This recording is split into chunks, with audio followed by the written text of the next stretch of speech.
আলহামদুলিল্লাহি রাব্বিল আলামিন ওয়াসসালাতু ওয়াসসালামু আলা সাইয়্যিদিল মুরসালিন আম্মা বা'দ ফাআউযু বিল্লাহি মিনাশ শাইতানির রাজীম বিসমিল্লাহির রহমানির রহিম আসসালাতু ওয়াসসালামু আলাইকা ইয়া রাসূলুল্লাহ ওয়া আলা আলিকা ওয়া সাহাবিকা ইয়া হাবিবাল্লাহ আসসালাতু ওয়াসসালামু আলাইকা ইয়া নবিয়্যাল্লাহ ওয়া আলা আলিকা ওয়া সাহাবিকা ইয়া নূরাল্লাহ। মাদানী চ্যানেলের দর্শকবৃন্দ, দরুদ শরীফ পাঠ করার অগণিত ফজিলত এবং বরকত রয়েছে। প্রিয় নবী রাসূল আরবি হযরত মুহাম্মদ সাল্লাল্লাহু তাআলা আলাইহি ওয়াসাল্লাম ইরশাদ করেন, যে ব্যক্তি আমার উপর একবার দরুদ শরীফ পাঠ করে আল্লাহ তাআলা তার উপর 10টি রহমত নাজিল করেন। সাল্লু আলাল হাবিব সাল্লাল্লাহু তাআলা আলা মুহাম্মদ সাল্লাল্লাহু আলাইহি ওয়াসাল্লাম। মাদানী চ্যানেলের দর্শকবৃন্দ, উপস্থিত হয়েছি আত্মিক ব্যাধি অনুষ্ঠানে।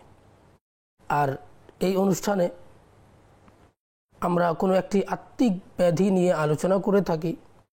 আজ আমরা যে বিষয়টি নিয়েছি সেটা হচ্ছে ইত্তেবায়ে শয়তান, অর্থাৎ শয়তানের অনুসরণ। আমরা এই অনুষ্ঠানে পর্যায়ক্রমে ইত্তেবায়ে শয়তান এর সংজ্ঞা, অর্থাৎ শয়তানের পদাঙ্ক অনুসরণ করার সংজ্ঞা, আল্লাহ সুবহানাহু ওয়া তাআলা কুরআনে কারীমের মধ্যে এ ব্যাপারে কী দিক নির্দেশনা দিয়েছেন সে সম্পর্কে জানব। বুজুর্গানে দ্বীন এ ব্যাপারে কী বলেছেন সে সম্পর্কে জানব। তাছাড়া এই যে রোগ ইত্তেবায়ে শয়তান, এর যে রোগ, এই রোগ এর প্রতিকারের উপায় কি, কেন হয়, এর প্রতিকার কি, এ সম্পর্কে আমরা জানব। প্রথমে আমরা সংজ্ঞা জেনে নিই যে ইত্তেবায়ে শয়তান, শয়তানের অনুসরণ কাকে বলে। শয়তানের কুমন্ত্রণা অনুযায়ী চলাকে শয়তানের ইত্তেবা বলা হয়, শয়তানের অনুসরণ বলা হয়। যা অন্তরে শয়তানের পক্ষ থেকে আসছে, কুমন্ত্রণা আসছে, তদানুযায়ী আমল করে নেওয়াটাই হলো শয়তানের অনুসরণ। আল্লাহ আযজা ওয়া জাল্লা কুরআনে কারীমের মধ্যে ইরশাদ করেন, ইয়া আইয়ুহাল্লাযীনা আমানু, হে ঈমানদারগণ, লা তাত্তাবিউ খুতুওয়াতিশ শাইতান, হে ঈমানদারগণ, তোমরা শয়তানের পদাঙ্ক অনুসরণ করো না। ওয়া মান ইয়াত্তাবি খুতুওয়াতিশ শাইতান, এবং যারা শয়তানের পদাঙ্ক অনুসরণ করে, ফাইন্নাহু ইয়া'মুরু বিল ফাহশাই ওয়াল মুনকার, নিশ্চয়ই শয়তান মানুষকে অশ্লীল এবং মন্দ কাজের নির্দেশ দেয়। আমাদের ছেলে দর্শকবৃন্দ, দেখুন আল্লাহ তাআলা কোরআনে কারীমের মধ্যে শয়তানের অনুসরণের ব্যাপারে উল্লেখ করেছেন যে তার পদাঙ্ক অনুসরণ করা যাবে না। আসুন আমরা হাদিসে মোবারকার মধ্যে শুনি। হযরত সাইয়্যিদুনা সাবরাহ বিন আবি ফাকা রাদিয়াল্লাহু তাআলা আনহু থেকে বর্ণিত যে রাসূলুল্লাহ সাল্লাল্লাহু আলাইহি ওয়াসাল্লাম ইরশাদ করেন, নিশ্চয়ই শয়তান মানুষের যে ইসলামের যেটা পথ সেখানে গিয়ে বসে যায় আর বলে, তুমি ইসলাম কবুল করছো, অথচ তুমি তোমার এবং তোমার পিতৃপুরুষদের দিনকে তুমি ছেড়ে দিচ্ছ। তখন ওই লোক তার বিরোধিতা করে ইসলাম কবুল করে নেয়। তখন আল্লাহ সুবহানাহু ওয়া তাআলা তার মাগফিরাত করে দেন। আবার শয়তান তার হিজরতের পথে এসে বাধা হয়ে দাঁড়ায় আর বলে, তুমি হিজরত করছো, অথচ তুমি তোমার জমিন এবং আসমানকে ছেড়ে দিচ্ছ, তুমি তোমার স্থানকে, তোমার জন্মভূমিকে তুমি ছেড়ে দিচ্ছ, তুমি তোমার জন্মস্থানকে ছেড়ে দিচ্ছ। তখন ওই মানুষ শয়তানের বিরোধিতা করে হিজরত করে। আবার শয়তান কি করে, ওই মানুষের জিহাদের পথে গিয়ে বাধা হয়ে দাঁড়ায় আর বলে, তুমি জিহাদ করছো, অথচ এটা তো জান এবং মালের জিহাদ, তুমি যদি জিহাদ করো তাহলে তোমাকে হত্যা করে দেওয়া হবে, তোমার স্ত্রী অন্যের সাথে বিয়ে করে ফেলবে, তোমার সম্পত্তিকে বন্টন করে দেওয়া হবে। আবার ওই লোক কী করে, শয়তানের বিরোধিতা করে জিহাদ করে। এরপর রাসূলুল্লাহ সাল্লাল্লাহু আলাইহি ওয়াসাল্লাম ইরশাদ করেন, যে এভাবে করে এবং আল্লাহর পথে মারা যায় অথবা পানিতে ডুবে মারা যায়, অথবা তার বাহন থেকে পড়ে গিয়ে মারা যায়, এই সকল ক্ষেত্রে আল্লাহ তাআলার জন্য হক হচ্ছে যে আল্লাহ তাআলা তাকে জান্নাতে প্রবিষ্ট করবেন। আল্লাহু আকবার। দেখুন, এই হাদিসের মধ্যে রাসূল করিম সাল্লাল্লাহু আলাইহি সাল্লাম বুঝিয়েছেন, একজন লোককে শয়তান বারবার প্ররোচনা দিচ্ছে, কিন্তু ওই লোক শয়তানের অনুসরণ না করে সে আল্লাহ তাআলার পথে অনুসরণ করছে, আল্লাহ তাআলার পথে সে রয়েছে। মাদানী চ্যানেলের দর্শকবৃন্দ, আমাদের উচিত আমরাও যেন শয়তানের কথা মতো না চলে আমরা আল্লাহ তাআলার ইত্তেবা করি, রাসূল করিম সাল্লাল্লাহু আলাইহি সাল্লামের ইত্তেবা করি। আল্লাহ সুবহানাহু ওয়া তাআলা কোরআনে কারীমের মধ্যে বলেছেন যে যারা আল্লাহ এবং রাসূলের ইত্তেবা করে, যারা আল্লাহ এবং রাসূলের অনুসরণ করে, আল্লাহ তাআলা তাদেরকে কিয়ামতের দিন ওই নবীন, সিদ্দিকিন, শুহাদা, সালেহিনদের সাথে তাদেরকে রাখবেন। মাদানী চ্যানেলের দর্শকবৃন্দ, শয়তান মানুষের স্পষ্ট শত্রু, প্রকাশ্য শত্রু। তার উদ্দেশ্য হচ্ছে দুনিয়া এবং আখিরাত উভয়কে ধ্বংস করে দেয়া, প্রতিটি ছোট বড় গুনাহ মানুষের দ্বারা করিয়ে দেয়া। শয়তানের কুমন্ত্রণা অনুযায়ী চলাটা হচ্ছে নাজায়েজ, হারাম এবং জাহান্নামে নিয়ে যাওয়ার মতো কাজ। মাদানী চ্যানেলের দর্শকবৃন্দ, আসুন আমরা একটা ঘটনা শুনি। বনি ইসরাইলের মধ্যে অনেক বড় আবিদ ছিল, অনেক ইবাদত করত। তো ওই এলাকার মধ্যে 3 জন ভাই ছিল এবং তার একজন বোনও ছিল। ওই 3 ভাই আবিদের কাছে এসে আরজ করতে লাগলো, আমরা সফরে কোথাও যাচ্ছি আর আমরা চাচ্ছি আমাদের অবিবাহিত বোন আছে, তো তুমি তার দেখাশোনা করবে। মানে আমরা সফর থেকে ফিরে আসা পর্যন্ত আমার বোনের হেফাজতের দায়িত্ব আমরা আপনাকে দিয়ে যাচ্ছি, কারণ আপনি ইবাদত গুজার, মুত্তাকি, পরহেজগার, আপনি হেফাজত করবেন। আবেদ লোকটি ফিতনার ভয়ে সে ক্ষমা চাইল যে আমি এই দায়িত্ব গ্রহণ করতে পারবো না। কিন্তু বারবার তাকে যখন আবেদন করা হলো, 3 ভাই আবেদন করতে লাগলো, সে তৈরি হয়ে গেল, সে রাজি হয়ে গেল আর বলতে লাগলো, আমি তো তোমার বোনকে আমার সাথে তো রাখবো না, তবে ইবাদত খানার পাশে যে ঘরটা আছে সেখানে রাখার ব্যবস্থা করা হবে। সুতরাং এভাবেই করা হলো। আর আবিদ লোকটি কী করত, তার দরজার বাইরে খাবার প্রস্তুত করে দরজার বাইরে রেখে দিত, আর ওই মেয়েটি কী করতো, নিজের ঘর থেকে বের হয়ে আবিদের ঘরের দরজার সামনে এসে ওই খাবারটা নিয়ে চলে যেত। কিছুদিন পর শয়তান আবিদের অন্তরে দয়া পরবশ হওয়ার কুমন্ত্রণা দিল যে খাবারের সময় একজন যুবতী মেয়ে তোমার ঘরের কাছে আসে, দরজার বাইরে দাঁড়ায় যায়, যদি কোনো খারাপ লোকের যদি সে হাতে চলে আসে তাহলে তো তার জীবন বিনষ্ট হয়ে যাবে। কাজেই এক কাজ করো, তুমি নিজের দরজার সামনে খাবারটা রেখো না, তুমি খাবার প্রস্তুত করে ওই যুবতী মেয়ে যে ঘরে থাকে তার দরজার বাইরে তুমি রেখে দিও, তার সাথে কথা বলার দরকার নাই। আবিদ কী করলো, কিছুদিন ধরে ওই খাবারটা ওই মেয়েটার দরজা রেখে দিত, আর মেয়ে দরজা থেকে বের হয়ে খাবারটা নিয়ে ঘরে প্রবেশ করত। তো এভাবে কয়েকদিন চলল। কিছুদিন পর শয়তান আবার তাকে কুমন্ত্রণা দিচ্ছে যে ওই মেয়েটা হায়, সে একা ঘরের মধ্যে থাকে আর সে হয়তো বা ভয়ও পায়, এক কাজ করো, তুমি ভালো ভালো নিয়ত সহকারে তার সাথে একটু কথাবার্তাও বলো। এবার আবিদ কী করলো, খাবারটা নিয়ে ঘরে প্রবেশ করতো এবং তার সাথে কথা বলতো। আর শয়তান তাকে বলছে, এটা তো কোনো খারাপ কাজ না, এটা তো সওয়াবের কাজ, এমনিতে তো তুমি পরেশগার লোক, মুত্তাকি লোক, আর তোমার তো নিয়ত স্পষ্ট, তোমার নিয়ত তো পরিষ্কার, এটা তো তোমার বোনের মতো। সুতরাং সে কথা বলা শুরু করে দিল। ওই যুবতী মেয়ে যখন তার সাথে কথা বলা শুরু করলো, তার তো মিষ্টি মিষ্টি আওয়াজ আবিদের কানের মধ্যে মনে হচ্ছে মধু ঢেলে দিচ্ছে, মিষ্টি আওয়াজ, আর অন্তরে একটা আলোড়ন সৃষ্টি করে দিচ্ছে।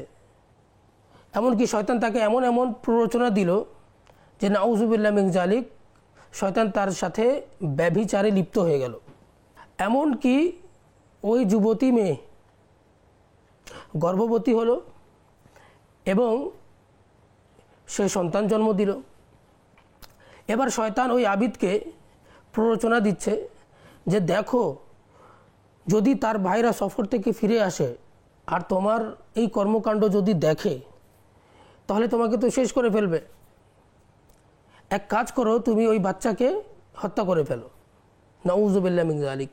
এবার আবিদ কী করলো, ছোট বাচ্চার গলা কেটে তাকে মাটিতে পুঁতে ফেললো।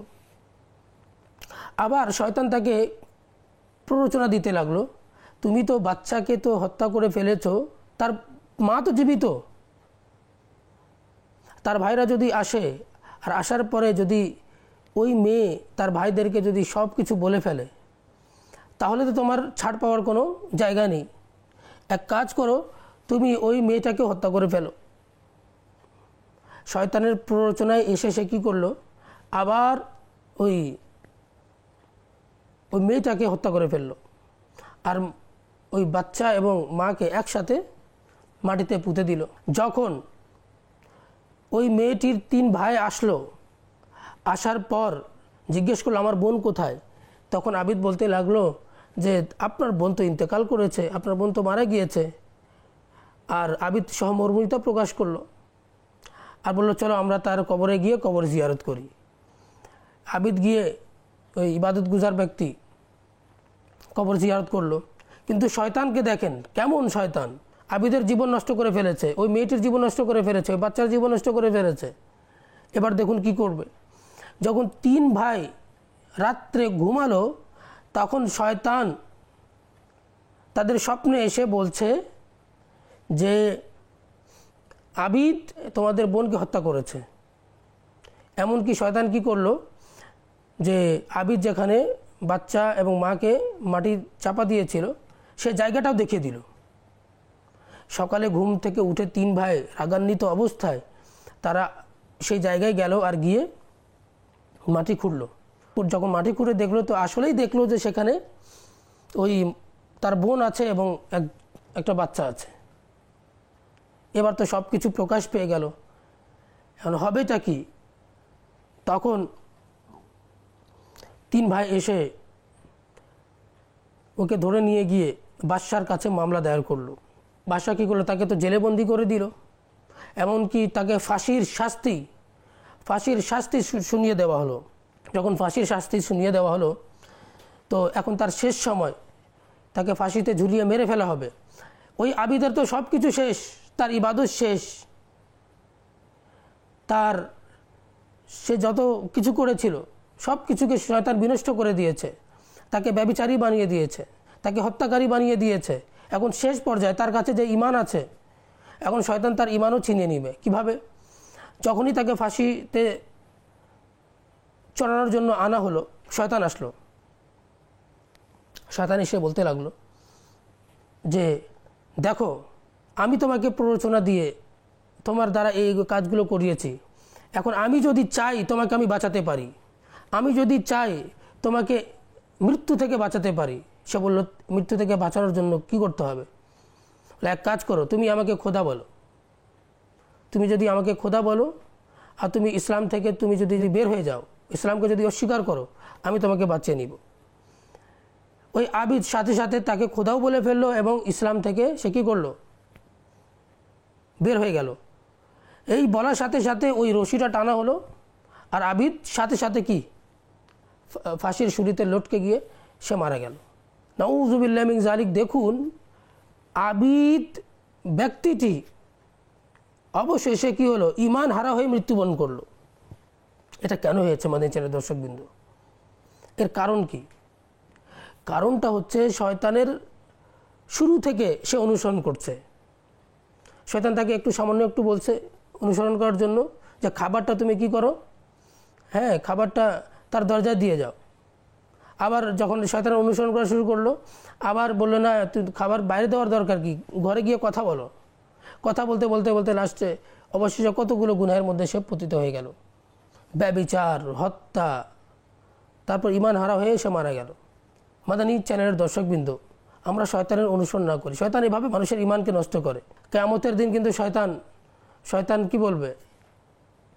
শয়তান তো, আমি তো শুধু তোমাদেরকে প্ররোচনা দিয়েছিলাম, কাজটা তো তুমি করেছো, কাজটা তো তোমরাই করেছো।